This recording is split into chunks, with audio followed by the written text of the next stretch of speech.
Hey, this is Tom from Mr. Game Fight Club. Today I have a goal of answering two of our frequently most asked questions whenever we have live events.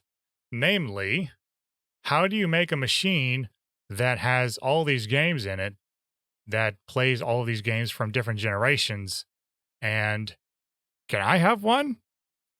Now, to answer both of those questions in reverse order, yes, you can have one if you're willing to put in the work for it. And B, I'm about to show you. So first things first is you really want to establish what it is you're trying to do. Now, my assumption is that your intent is to host some sort of gaming tournament, whether it be for fighting games or whatever. Now, you don't have to.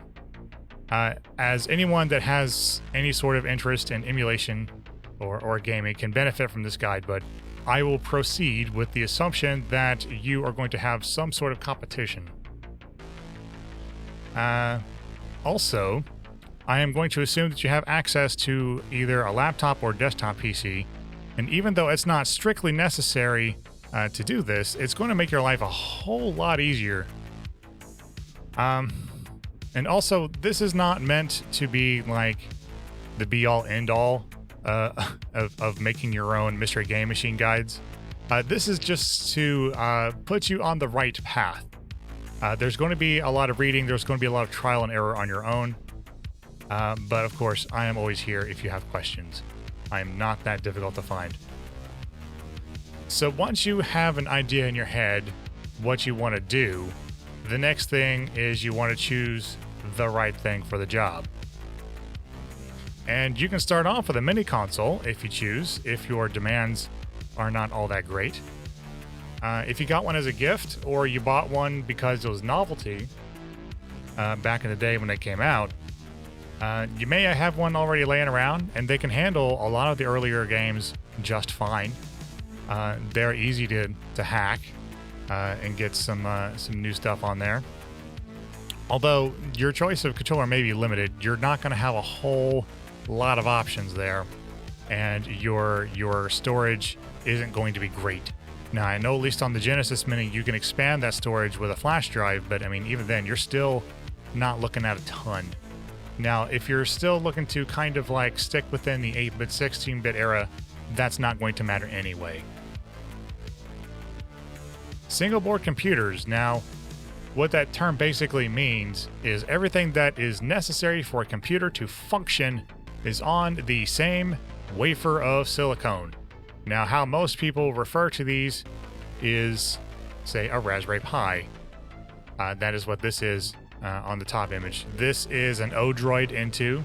That is another single board computer. There are lots and lots of these. But the generic term is single board computer, but I will be referring to them as an SBC from here on out. Now, as compared to the other options, they are relatively inexpensive, and they are extremely portable. If, a lot of these will sit in the palm of your hand, so they can go pretty much just about anywhere. And they will emulate quite a lot. As a matter of fact, it's rather impressive what you can get away with. And probably the biggest pro for SBCs is the support behind them. The community behind the Raspberry Pi especially is amazing. I can't tell you how many times I've been rescued by the forums or Reddit anytime I've had questions or problems. But on that note, you are going to be doing a lot of trial and error using an SBC. So if you're okay with having to learn, having to do a lot of reading, and having to fuss with a lot of things that are going to frustrate you, this is a fairly good option to get you started out. Android cell phones. Can you run an entire tournament from an Android phone? Absolutely. You probably got a couple laying around. I think I have all of mine all the way back to, like, say, like a Droid Incredible. So, you may have a few laying around yourself. So you're automatically going to be kind of familiar with how it works. And when you're not in tournament mode, you've got native Android gaming the rest of the time. Now, the drawback, of course, is that you're going to need a hub that you can connect an HDMI to, as well as wired controllers. Now, you don't have to use wired controllers. You can get away with a Bluetooth controller or a pair of Bluetooth controllers, but that will introduce input lag, and the more interference that is around you, say if you're in a public place where there's a lot of Bluetooth devices, the more that lag is going to become an issue. Now, what I mean by hub is something like this little duder. You're going to notice on one side we have an HDMI in, and we have some USB jacks on another side where you can plug in some USB controllers.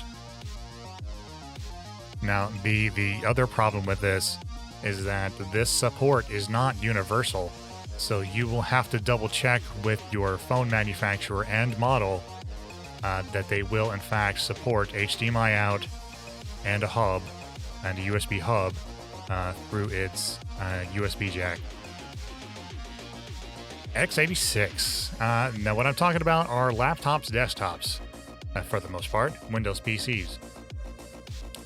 SBCs do come in an x86 variant. If you've seen Intel NUCs, NUCs, and I do believe they have mini PCs, AMD-based systems. But for the most part, yeah, that's what I'm talking about is Windows desktops. You are going to get the most power out of it. This is where the most power is going to come from. Even older systems are going to benefit greatly. It's also going to give you a far greater choice in controllers and games that you can run. And of course, that it gives you PC gaming as an option as well. Steam, GOG, etc., etc. It's also the most expensive by far. Even when there aren't shortages to deal with, PCs are going to be much more expensive than, say, a Raspberry Pi or 10. They're also quite a bit larger. Even if you're just hauling around a tower, unless you purpose build your PC for portability, they're going to be quite large. And that may not be an issue for you, but if space is at a premium, that is something to keep in mind. And if you're not used to using PCs, well, then that's a whole other skill set that you're going to have to learn as you prep your competition and get your games ready. Now, I made this chart to kind of set up the expectations of what you can and cannot run with your chosen device. So across here, I have all the tiers. And you'll notice Killer Instinct, the arcade version, is in its own tier. I consider that to be a gateway to the upper echelons of both emulation and gaming in general. Just because if you've got something that can run Killer Instinct on the arcade, you know that's got quite a lot of power. So starting here with the mini consoles, it'll run, of course, your 18 and 16-bit games because that's what it's meant to do in the first place. But it will run your easier and older 2D arcade games, as well as PlayStation and maybe some N64. You might be able to squeeze a few out of it, but again, you're going to run into storage issues long before anything else. Nintendo 64 in general is just hard. It's just hard on systems. Next up, your SBCs, Raspberry Pis, etc. Now, the fans of SBCs especially will have a tendency to promise you the moon in terms of performance. They will say that it can just do everything. And they can do quite a lot. I will admit they can do quite a lot, but they can't do everything, and they can't do it flawlessly. Some users report that it can in fact run Killer Instinct in the arcade version, full speed, and other people say that it runs like garbage. So, depending on the tweaks you have going on, your mileage may vary. And the same is true for GameCube and Wii. Very much so. This is another area where a lot of SBC users will like to harp that these devices are capable at full speed. And I mean, oftentimes they're not. The same is mostly true for Android. You're pretty much in the same boat. Now, my phone especially cannot run Killer Instinct Arcade at full speed. I think it runs at like 15 or 20 at tops. Now, I probably should have added another like check mark with an asterisk over here on PlayStation 2, because emulation on Android is coming along, but it's not there yet. There's a lot of hacky, janky stuff going on in the background to allow PlayStation games to be emulated on Android, but I don't think we're definitely not there at full speed yet. And then, of course, we have PCs here at the bottom tier, or the bottom row. And the higher up on the list you go, the more modern the system needs to be. Now, once you get up here to PlayStation 2 and above, you need to be at least, I would say, like, say, 7 or 8 years old and up in general, just to be safe. Because PlayStation 2 is pretty tough on a lot of systems. PlayStation 3 is that much harder, and Wii U is awful difficult for many, many systems. I remember seeing, at least at one point, Breath of the Wild was taking up to 16 gigs of RAM in some points. So it's awful tough. And then, of course, you have PC gaming, which you have an entire world to explore there. And it runs the entire gamut. Operating systems and tools. Now, this slide mostly refers to SBCs again. But if you're running a Raspberry Pi, especially, just stick to RetroPie. I mean, it's the most well-supported, it's the most actively developed. There's really not a lot of reasons to go outside of it. But if you're not using a Raspberry Pi, say you're using an Odroid, you do have a lot of options, and they are worth experimenting with. I was using Retro Arena when we were doing our tournaments live a couple years ago. But there's also Batocera, EmuElec, there's several others, and they each have their advantages and disadvantages. So just play around with it. Oh, and if you're using a mini console, you're just going to use whatever operating system it came with, as well as the hacking tool that you're using to add games, etc. So with the tools you're going to want to use if you're using an SBC, a Raspberry Pi, you'll probably want to use either Termius or Putty. Install that on your Windows PC so that you can access the Raspberry Pi remotely if you have to.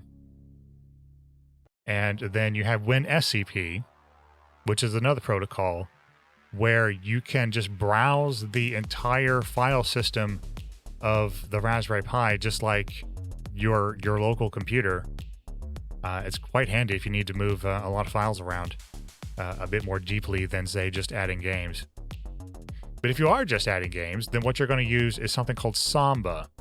Now, this is the Windows file sharing thing. Now, you don't necessarily need to know that that's what it's called, but that's what it is. So you're going to plug in your Raspberry Pi over Ethernet. I think you can do it over Wi-Fi these days. Just plug in your IP address that you'll get from the Raspberry Pi into Windows Explorer, and voila, all of your file shares are there, and then you can drag and drop whatever you need to. Controllers. There are a couple of notes on controllers that you do need to know. Broadly, we are looking at two categories here. We're looking at X input and direct input. X input is Xbox controllers. This refers to Xbox 360, Xbox One, and Xbox Series X and S. All three of those categories are all considered X input. And everything else, whether it's a PlayStation controller, a Switch controller, a Bluetooth controller, these are all vastly direct input. And that matters, especially when you're working with SBCs, because X input might not work. You might be able to get away with a wired Xbox 360 controller, but that's not a guarantee. In fact, I would even suggest going so far as to using, say, two PlayStation controllers although not to identical PlayStation controllers, because that may cause some issues.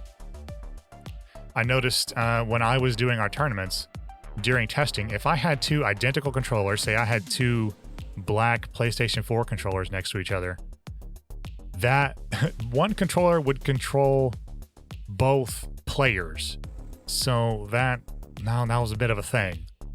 So make sure it's a little bit different. So use like a standard black controller, and then maybe use an 8-bit DOE or something else that's not completely functionally different, but different enough that the Raspberry Pi doesn't get confused.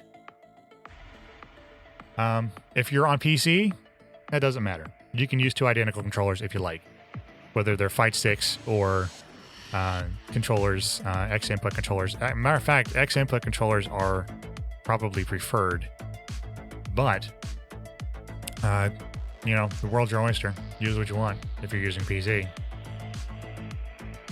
Emulation. Now, this is where we start to get kind of down into the nitty-gritty. First and foremost, you're going to need to go find yourself some ROMs and possibly BIOS if you are interested in using a disk-based system. Now, I can't tell you where to find them, but I will go over a few search terms here shortly.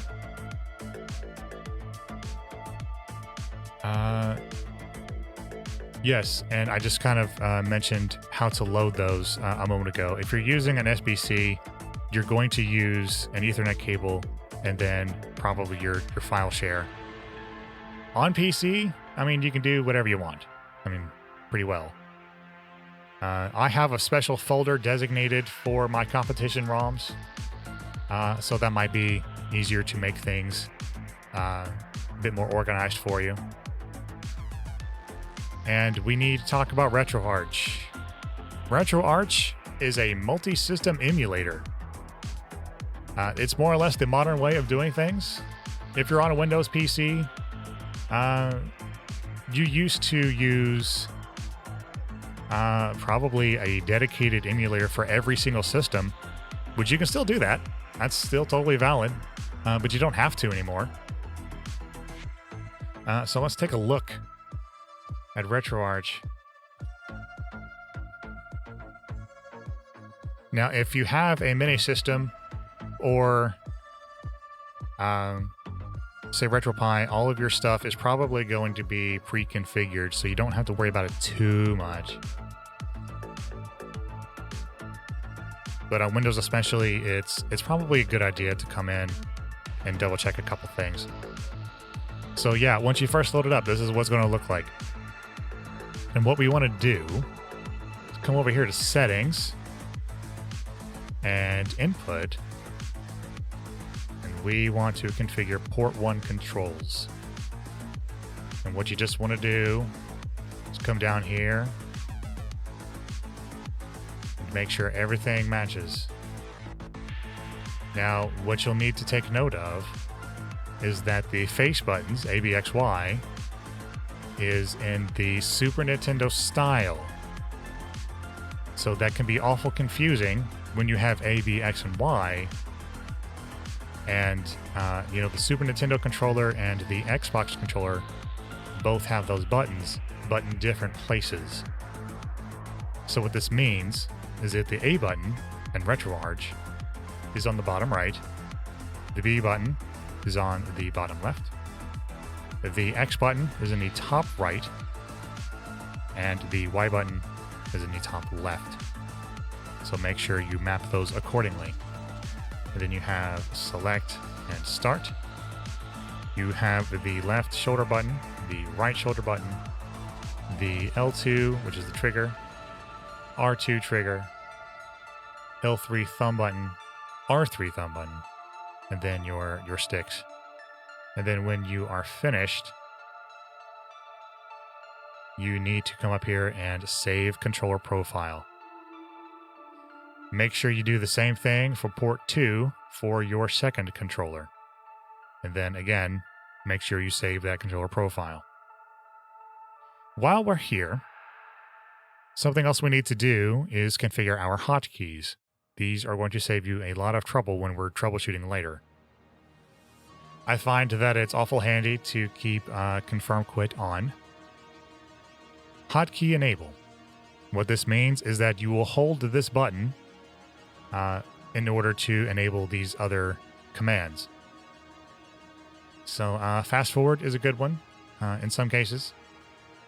So I have that mapped to left shoulder. So to do that, I would then hold select and then push left button. So here's another one, load state. I have that on left trigger. So to load a state, I would hold select and then push left trigger.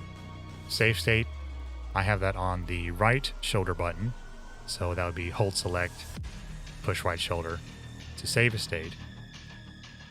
Quit RetroArch, I have that on start, so that'll be hold select and push start. And because I have confirm quit on, you will need to do that twice. So it's hold select and then do it again. And then I think down here, yes, down here is show the menu, which you're going to need. I think I have that on X, which is the top right button. So hold select and then push X to bring up the menu. And it helps to have more than one key mapped. So I have this mapped to the keyboard as well. So as you're going through these, make sure you have a couple keys mapped to the functions that you intend to use. If you want to use more, go for it. I wouldn't worry so much about all these other options. I mean, you can, feel free, but I don't expect that you will need too many of them. All right, next, we need to start downloading some emulators.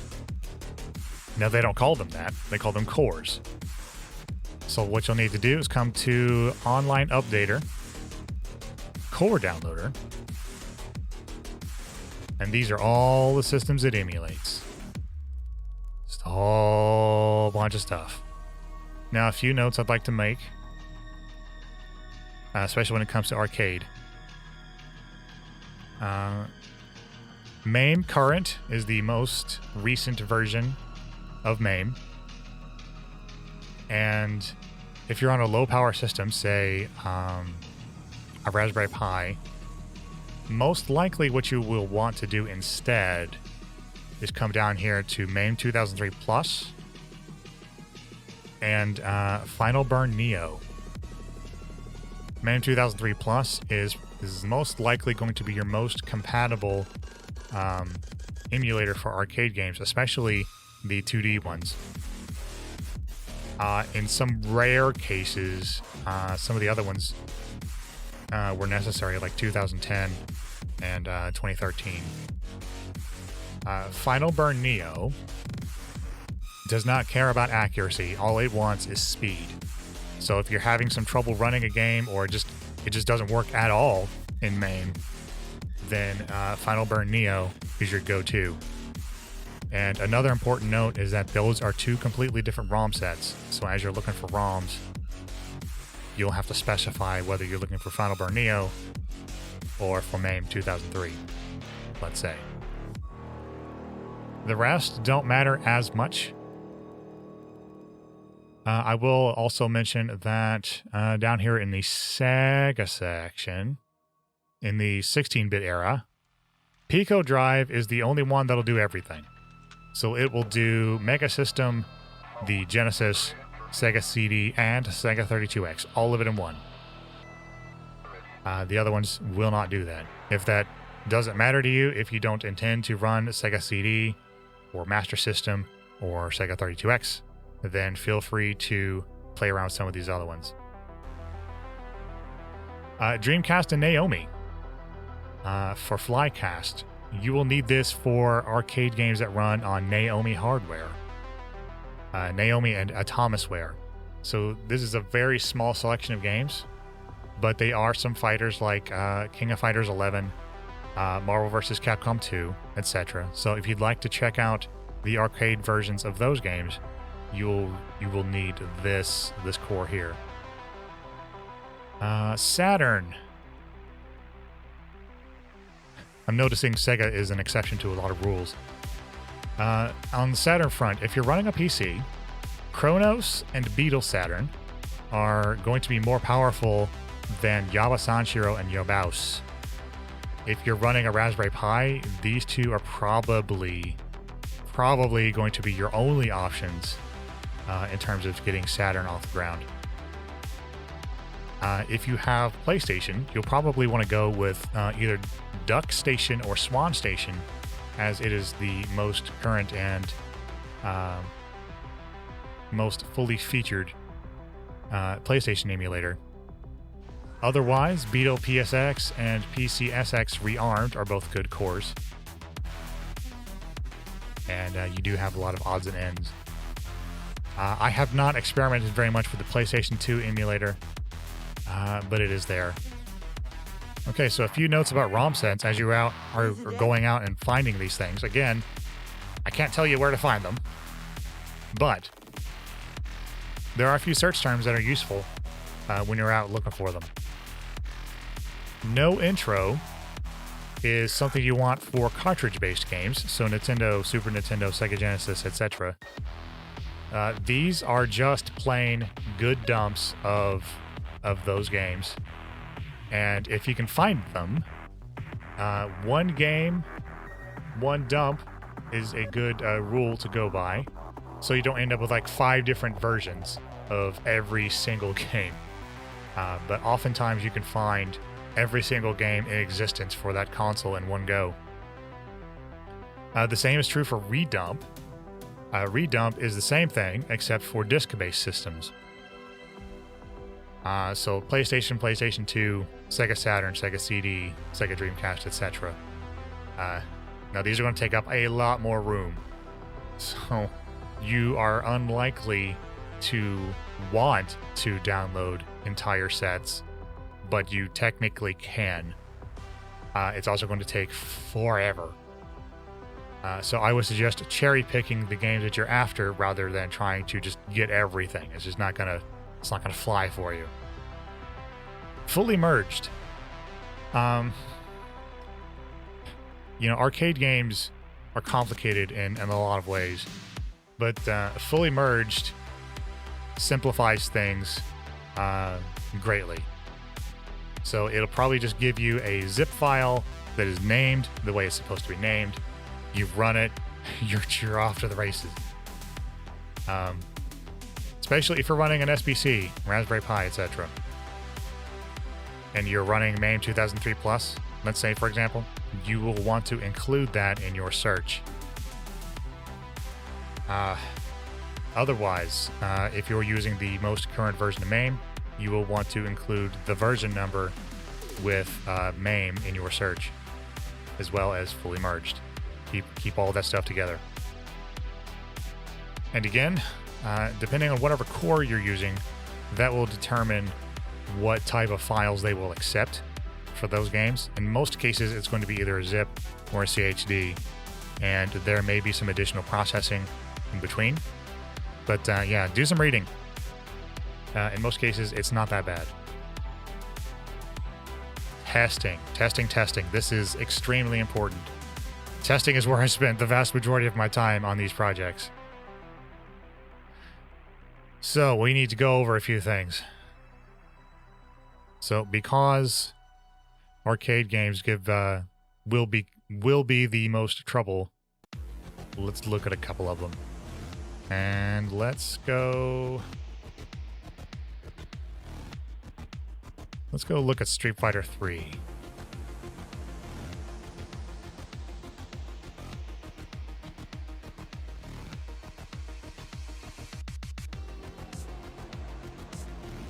So the first thing you'll want to do is find the test menu. In many cases, that's going to be on the F2 key. And you can go to input and you can double check your keys. Ooh, we have a double input there. But if they are not where you want the controls to be, so this is going to be like light punch, medium punch, heavy punch. If those were not where you want those to be, this is where you would now go into the RetroArch menu and start making some changes. So now I'm here. This is what's called the quick menu. And down from the bottom, you have controls here. Go down to port 1 controls. And this is where you start making changes. So if you say push A on the button you want to change, you can start making changes one by one. Let's see what they do.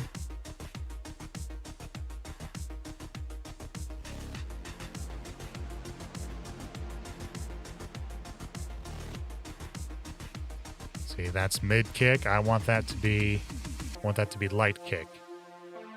So that's light kick now. Okay, so that's mapped correctly.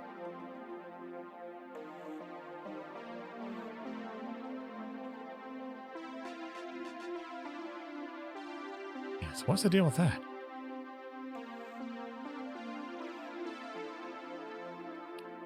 Interesting. Huh. Well, in any case, that doesn't need to be mapped at all.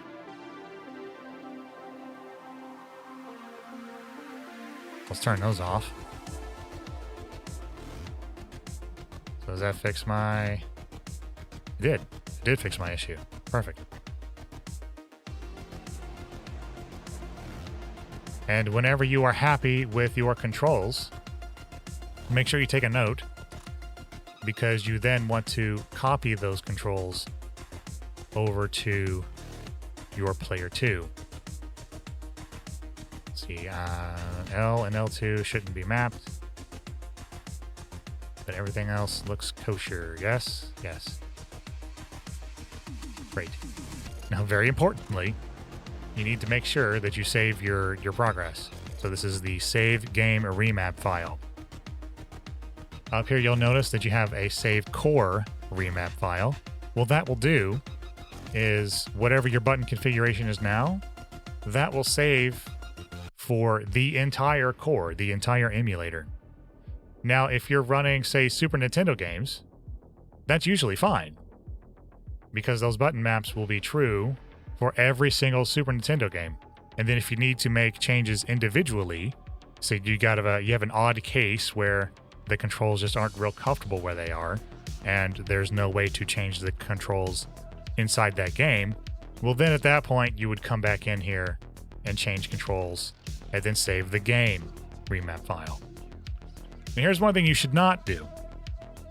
One thing you should not do is get confused, back all the way out, go to settings and then input, and then make your changes here. Do not, and I repeat, do not make individual game changes here in the input menu. This will screw you royally. This was something I found out the hard way. There is a difference between input and controls. Whenever you're making adjustments for your button maps, make sure that you are always and only making them through quick menu and controls. Make your changes here. If you make your changes here in input, what that's going to do is screw it up for everything. So this will not only change the controls for the game you're playing, but for every game everywhere. So it won't matter if you're playing an arcade game, a Super Nintendo game, a Nintendo game, Sega Genesis, whatever. Those are the maps, what they are going to be. And you do not want that. So again, quick menu. Controls, port controls. Only make your changes here. And then remember to save your game remap files. Now, if you are making a mystery game tournament kind of like ours, what you might want to do is play the game for a little while. You know, make sure it's suitable. In other words, make sure it runs well. Welcome to the world of Street Fighter 3. You know, Street Fighter 3 might not run real well on your system. So you want to check that out. Well, I got the picture. Yeah, I'm waiting. Well, I got the picture.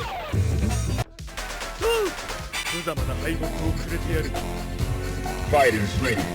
Engage.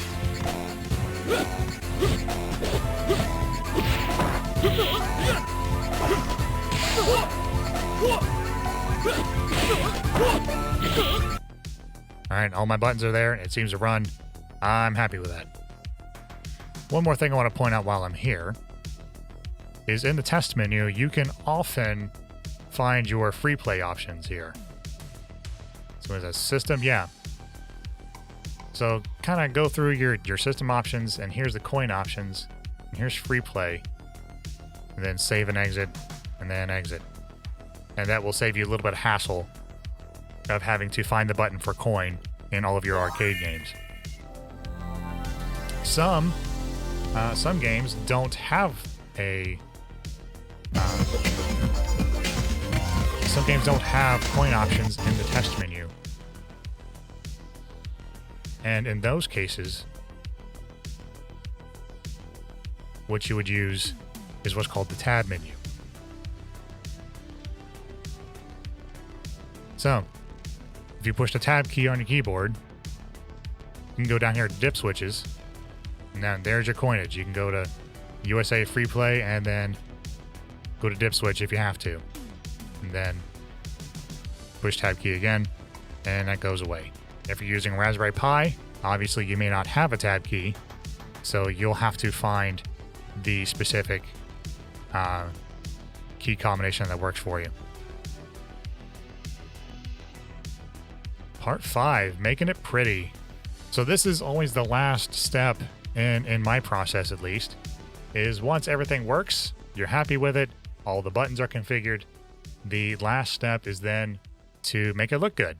Because if you're going into public and other people are going to see it, well, you want to look your best.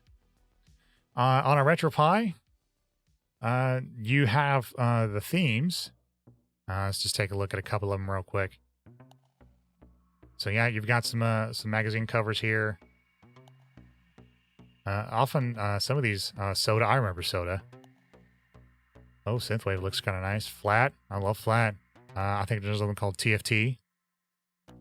So yeah, browse your themes in RetroPie and see if you find one that you like. Make it look good.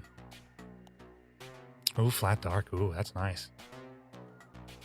Yeah, now if you've come to our tournaments, you've seen these. These are the controls that show up before any game.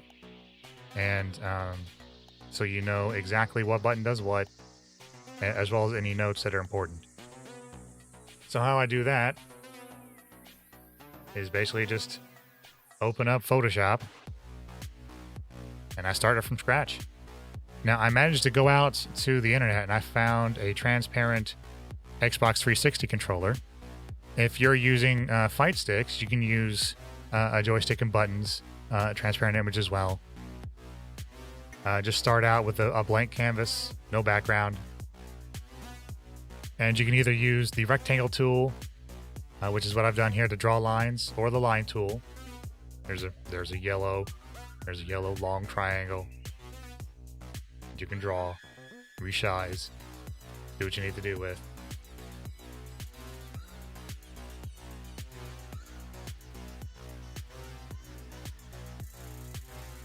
Add your text. I usually go up to layer, put a stroke on it so that you can see it. Doesn't have to be much.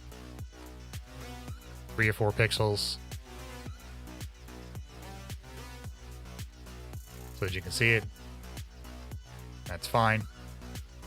Plus a font that looks good. This is Arial rounded. Doesn't have to be much. And then apply that to all of your controls. And then you can go out to the internet and find yourself a background image. I think I was looking at Osira Blade earlier. So sure, why not? Let's just use this.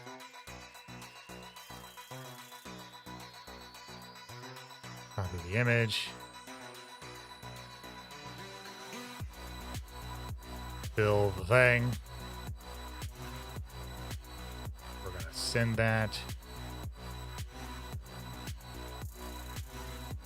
Where'd it go? Layer, arrange, send to back. There it goes. Now I also added another layer. This is solid color. Let's change the opacity to say 60. Let's make it black. And make sure that is only on top of your background image layer, not on top of like your controls or your controller or all these lines. So that way, you know, the background's a little bit darker and then all the important information is visible. You may not necessarily need to do that for every single one, but it's quite handy for a lot of cases. And then if there are any useful notes, you can drop them here at the bottom. You don't have to use notes. I just choose to. So once you've done that, you'll export the image, drop it somewhere that you know where it is. And next, you've probably seen me use this interface before. This is called Big Box. Whenever you get Launchbox and you pay for the premium version, you get access to Big Box. And this is where all of your customization comes in. So you can put stuff in all these nice lists. And this is where you would also drop in your controls image that you just made. So let's do that real quick. There are other front ends like Launchbox, but they aren't necessarily as friendly to emulation as Launchbox is, or is customizable. So probably what's going to happen is you're going to have... Oh, I guess I need to go through the import process first. All right, so whenever you have your games together, and now I'm not going to actually do it, but I'm just going to simulate it. Here's all my Super Nintendo ROMs, and I'm going to drag and drop. It's just that simple.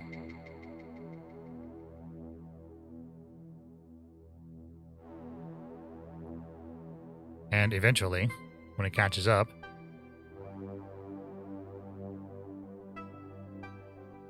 it's going to ask you what you're doing with this. Are these ROM files? Are these MS-DOS games? What are you doing? These are ROM files. These are Super Nintendo ROM files. You'll choose your emulator, which in the vast majority of the time it's going to be RetroArch. I typically use the files where they sit, just for organizational purposes. If you would like to make your setup completely portable, then you would copy everything to the Launchbox games folder. In other words, if you wanted to take your setup and just copy paste it onto someone else's, or say another PC that you have laying around, you could copy the entire Launchbox folder and it would all work.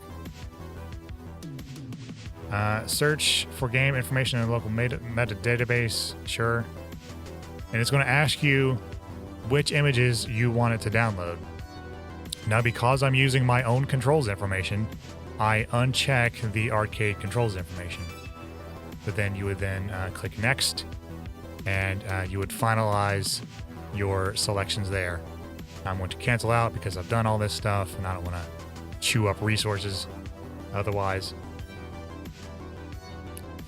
But if I wanted to then add my own images, I would go in here to edit metadata, media, images, add an image, and go get it. So it's going to be here-ish. I'm going to pretend that this is the right one. I mean, it's totally not, but sure. I'm going to call this image type. Oh, they've made some changes.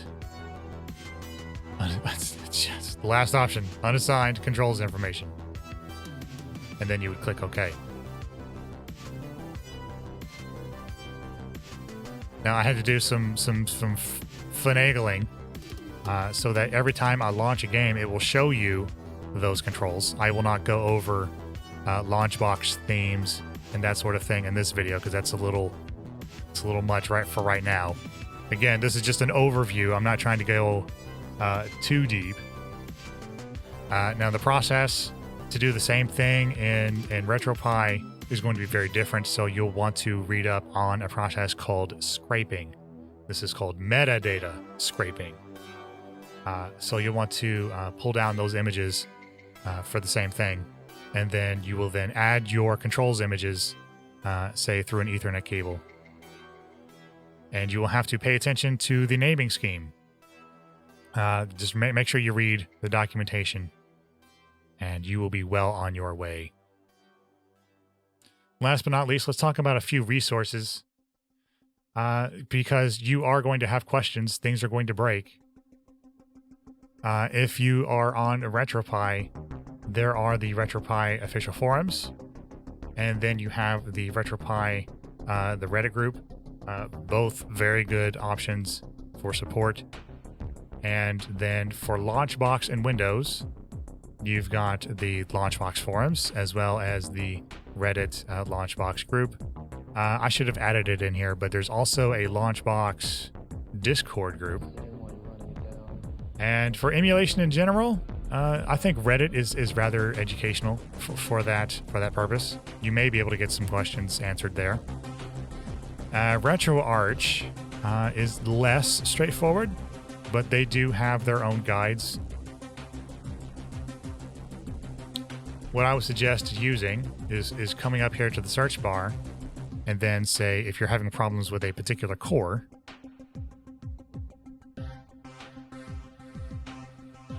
search for that core, and then here's all your information. So here's the BIOS files that you need for that core, the extensions that it supports. It'll go over your features. It'll tell you what it can do, all that kind of thing. So the lib retro docs are an excellent resource whenever you're having problems with RetroArch specifically.